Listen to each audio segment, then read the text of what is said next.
Good morning, everyone. My name is Marty Braden, and I'm coming to you from the beautiful land of Bountiful, Utah.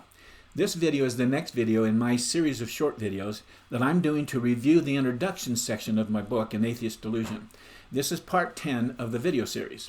I closed part 9 by telling you that I would share two special sacred experiences that my wife Kathleen and I had early on in our marriage. These two incredible experiences, as well as several others we've had as traversing travelers during our 47 years of marriage, absolutely could have blown us off the covenant path, that's for sure, and taken us down that path that leads to a faith crisis. But for the grace of God, our faith actually became more solidified and took our faith's roots down deeper to where the pure water of Christ's love flows abundantly. So let's begin with the first of these two stories that I want to share with you, my viewers. And these are the stories that I wrote in my book in this introduction. Okay, let's go ahead and get there. I do want to say this is kind of an emotional couple of stories. And so I've tried and started over and tried and started over. So I'm almost teared out, I think, but I'll do my best to get through it. And we'll see how it goes. This is the first story. As a young father of two little girls, my wife was pregnant with what we would later learn was our first son. But at that time of this experience, we didn't know our baby's sex. I think I was 26 at the time. It was about 4 or 5 days before my wife's next checkup to hear the baby's heartbeat with the sonogram and learn how the baby was doing. It was getting really close to my wife's delivery date, and so we were very excited. A couple of days before the appointment, my wife stopped feeling the baby kick. That really scared us, and so we called and told the doctor about it, and Dr. Hume told us to come to his office immediately so he could do a sonogram where he would move the device over Kathleen's tummy to try and find our baby's heartbeat. After 30 minutes or more trying to find the baby's heartbeat, Dr. Hume could never find it. So Dr. Hume then said, sometimes we can't find a heartbeat, but I'm sure things are okay. So let's give it a little more time and have you come back in about a week, and let's see if we can find it then, okay? Well, you need to remember this was more than 40 years ago when we didn't have that kind of technology we have today, such as an ultrasound, etc. Anyway, you can imagine how Kathleen and I felt. What could we do? How were we to respond to such news? Just imagine what the ride back home in our little Datsun B210 two-door hatchback was like. My wife was only 22 years old and a mother of two little girls at that time. Kathleen just stared forward aimlessly, trying to hold on to hope. But we just looked out through the front windshield without looking at or speaking to each other. We just wept quietly, letting our tears stream down our cheeks all the way home. The day before we were to return to the doctor's office, with the hope that a heartbeat could be found, Kathleen said she wanted me to give her a priesthood blessing, a comfort blessing. I was an elder in the Church of Jesus Christ of Latter-day Saints at that time, and so that's what I did. As a very young father, to be asked to give a priesthood blessing to my wife, who had come from her doctor's appointment a week earlier, where the doctor said he couldn't find her baby's heartbeat, and for nearly 2 weeks she had been able to feel her baby move in her womb and kick, and, well, you mothers, you know. I'm sure you can imagine how I was feeling at that moment when I stepped up to lay my hands on my young wife's head to pronounce the blessing. I was speechless and absolutely terrified. Yet, like many times before when called upon to give blessings, I put my faith and trust, which I had developed over 18 years since my baptism and becoming a member of the Church of Jesus Christ of Latter-day Saints. I put my faith in the Lord and prayed that His Spirit would guide my words. As I laid my hands on my wife's head and started to pronounce the blessing upon her and upon our baby in her womb, it felt as though someone had suddenly stepped up next to me from behind and was steadying me because I was a bit unshaky due to the fear of not knowing what to say. I almost wanted to open my eyes and turn around to see who it was, but I didn't. I took a deep breath and just continued pronouncing the blessing. Within just a couple moments, I found myself vocalizing the words, "Your little boy has gone home to his Heavenly Father." How did I know that? I didn't. Why did I say that? It's just what came out of my mouth. I wanted to say something else, anything else, but your baby is dead. But in that moment, I didn't even know that our baby was a boy, but I certainly knew it then. That is what came into my mind and out of my mouth at that very moment. And I was overcome with emotion. It's hard to hold that back.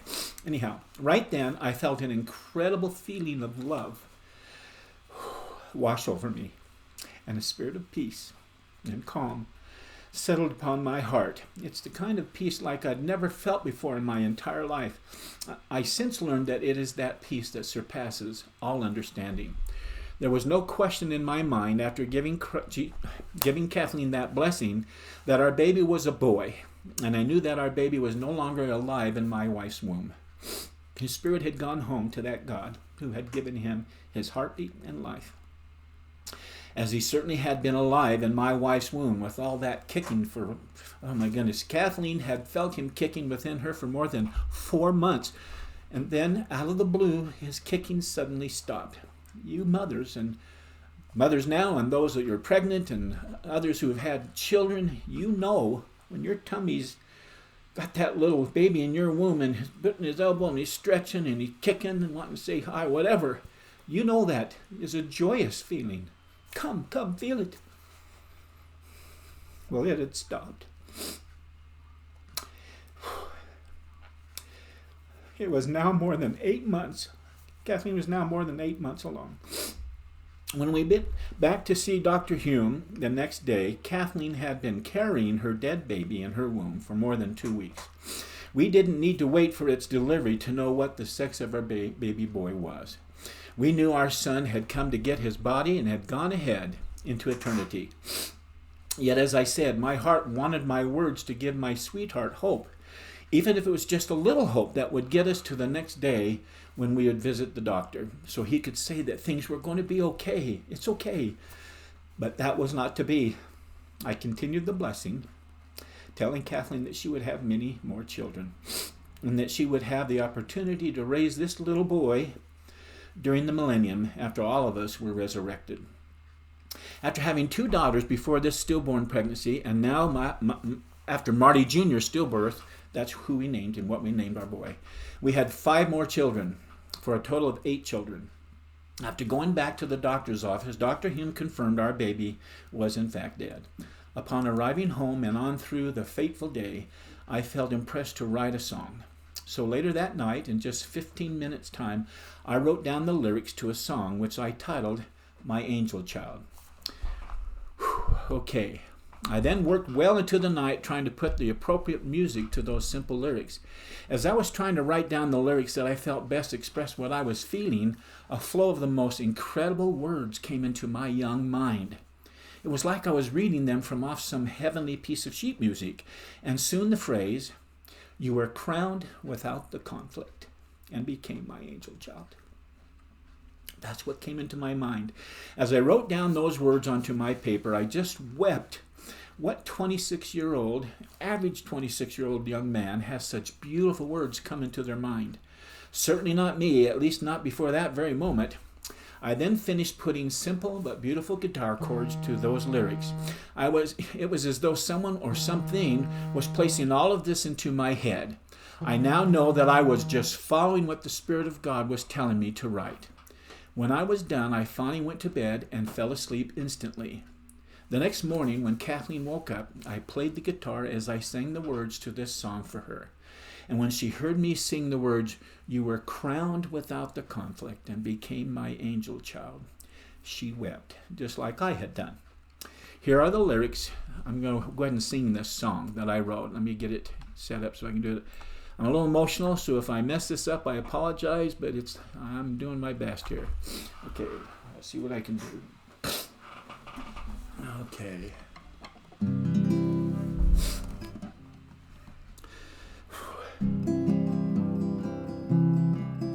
Oh, how lovely is the day when mother and child reunite. That day it seems so distant, resurrection morning bright. I will wait a whole lifetime and keep myself undefiled, so that I can be found worthy to raise my angel child.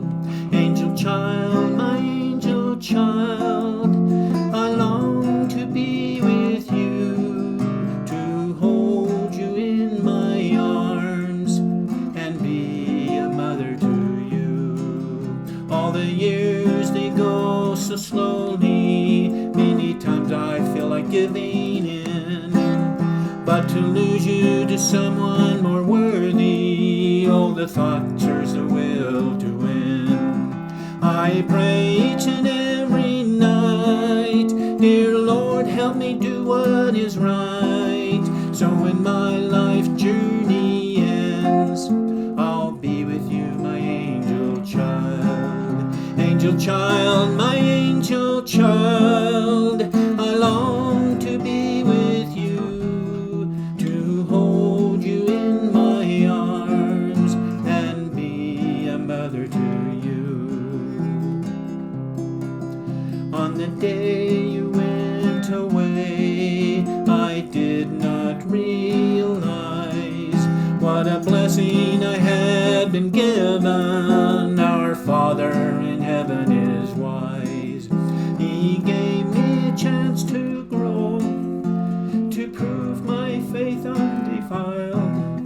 You were crowned without the conflict and became my angel child.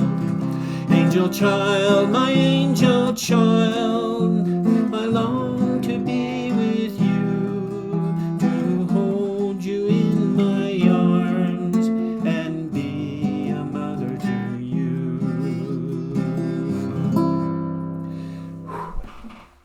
There you go.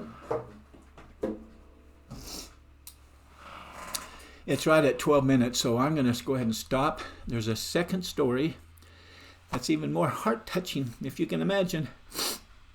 I'll pick it up there. But any comments you have, please type in there in the comments, and any questions and any thoughts. I'm waiting to hear it, and I love to hear it, love to read it. I'll do my best to try to answer them as best I can. But until then, I wish you all, especially you mothers who experience this, or you dads who have lost a little one, or have your own angel child. I understand. I know what it's like. Talk to you soon. Continued success.